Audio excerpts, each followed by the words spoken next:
Now, recently, Donald Trump had to cancel a rally in Chicago because there were counter-protesters. He likes it when his guys show up and push protesters around and sucker punch them, etc.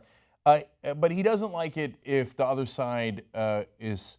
Now, the other side never did it, but even if they just show up and they're in bigger numbers, he's intimidated by it, doesn't like it. And now let me show you some of the folks in Chicago here who had shown up to counter-protest, because it's going to give you a sense of what Sarah Palin's talking about in a second. So lots of folks, okay, good. Okay, a lot of them appear to be African-American, God bless. Okay, now, I wonder what Sarah Palin is going to call these guys. Okay, so that was in Chicago, and those were the counter-protesters at a Trump rally. So now let's listen to Sarah Palin.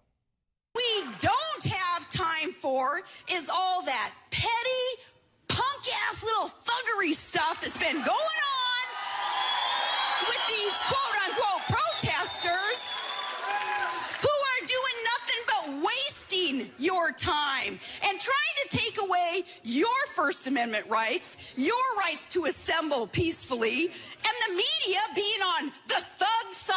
What the heck are you guys thinking, media? It doesn't make sense. First of all, I know, I'm sorry to subject you to that. Nails on a chalkboard, right? But interesting, when the Trump guys punch the protesters, when they push them down and they kick them when they're down, that's not thuggery. But when black protesters show up, all of a sudden the word thug appears. Thuggery, thugs. I wonder what she means. I can't quite tell.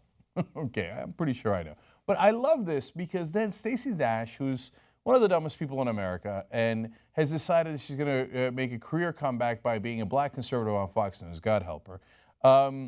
It goes on her blog and flips it.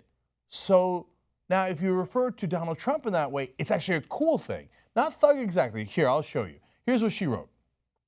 There's a lot of talk about Donald Trump being violent, she says, condoning or at least inciting it. But this is a total misread of our next president. First of all, he's not responsible for what every random guy does out of thousands. Now, that's very standard fare. That's what a lot of conservatives are saying. No one's surprised by that. Okay, then she goes on to say, second of all, he's not violent. He's just street. What? Donald Trump is street? And isn't that amazing? When Americans show up to exercise their First Amendment rights in Chicago, they're thugs.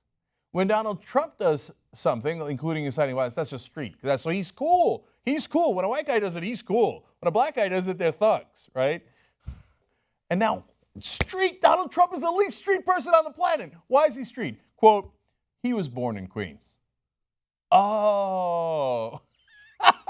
He was born to a multimillionaire daddy in Queens. That daddy gave him $40 to $200 million in inheritance. That's street?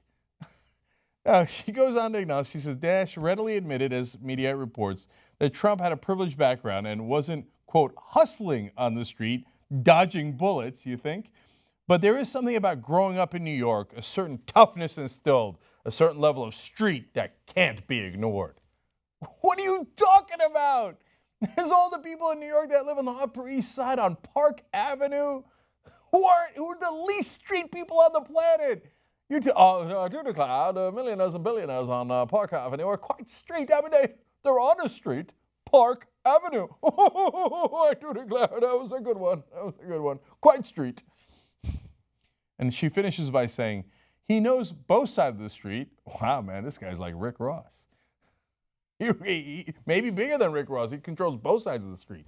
He knows the game, and he knows how to win it. Like I've said, he doesn't bring a knife to a gunfight. God, I love that last irony. The person who said he's not inciting violence then says he doesn't bring a knife to a gunfight.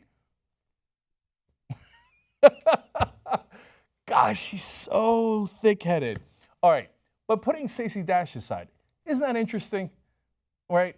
The framing of all of this, when one side does it and they do the violence, they do the punching, they do the kicking, they do the throwing down, and all the things that they have done, they're just exercising their First Amendment rights, as Sarah Palin said. If someone comes to protest them, not having committed any violence at all. Thugs, right? Now, if Trump does the violence, Stacey Dash turns around and goes, well, that's just cool, man. He's just street. You know how it is. What are you all upset about? He brought a gun to a gunfight. See, you're the violent ones. I see, all right.